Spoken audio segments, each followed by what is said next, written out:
ప గేయాన్ని విందామా? తెలుగు అక్షరాలపై గేయాలు. Very good.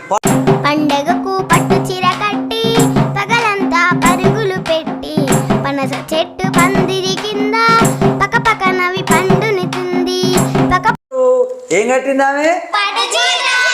పట్టు చీర కట్టి పండుగలు కట్టుకుంటారా? ఎప్పుడెప్పుడు కడతారు పట్టు చీర అని పెళ్ళిళ్ళకు పండుగలకు ఊరికి పోతప్పుడు అవునా? ఎక్కువ పెళ్ళిళ్ళకు అయితే ఇక ఖచ్చితంగా పట్టు చీరలు కట్టుకొని వస్తారు అవునా? ఇలా చాలాసేపు మాట్లాడవచ్చు. పగలంతా పరుగులు పెట్టి పట్టు చీర గట్టిగా పొందాక ఈ ఫంక్షన్కు ఆ ఫంక్షన్కు ఊళ్ళో ఇడికి తిరిగింది ఆడికి తిరిగింది. ఆఖరికి పనస చెట్టు కనబడితే ఆ పనస చెట్టు పందిరి కింద నిలబడి ఇక మంచిగా పండు మొత్తం మంచిగా పండ్లు తినుకుంటా ఉన్నది అన్నట్టు ఆమె. ఓకేనా? ఇప్పుడు ప అనే అక్షరం ఉందా? ప అంటే పలక. నాకు కూడా ప అనే ఉంది. ఇట్లా చాలాసేపు మాట్లాడవచ్చు. ప అంటే పలక అవునా? ప పలక.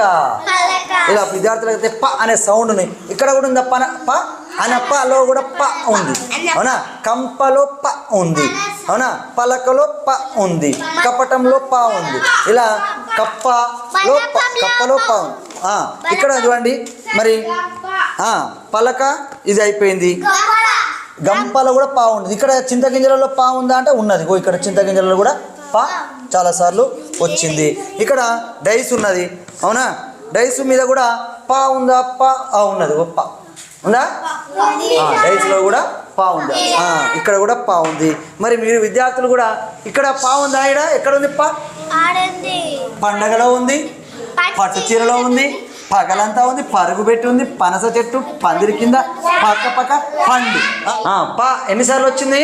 ఒక 8 సార్లు పా అని వచ్చింది. మీరు రేపు ఎక్కువ ఎన్నిసార్లు రాసుకొస్తారో మీరు ప అంతోటి వచ్చే పదాలు రాయండి. వాటితోటి ఒక పాట కూడా కొత్త పాట రాయండి. ఈ పాట కాకుండా ఇంకా కొత్త పాట కూడా రాసినా మీకు ఆ పదాలతోటి. నేను కూడా పదాలతోటే కదా పాట రాసింది. మీరు కూడా ఏదన్నా ఆ పదాలను బట్టి మీరు ఒక గేయాన్ని రాసుకురావాలి. మరి ఎక్కువ పదాలు రాసుకురావాలి. రాసుకొస్తారా? Very good.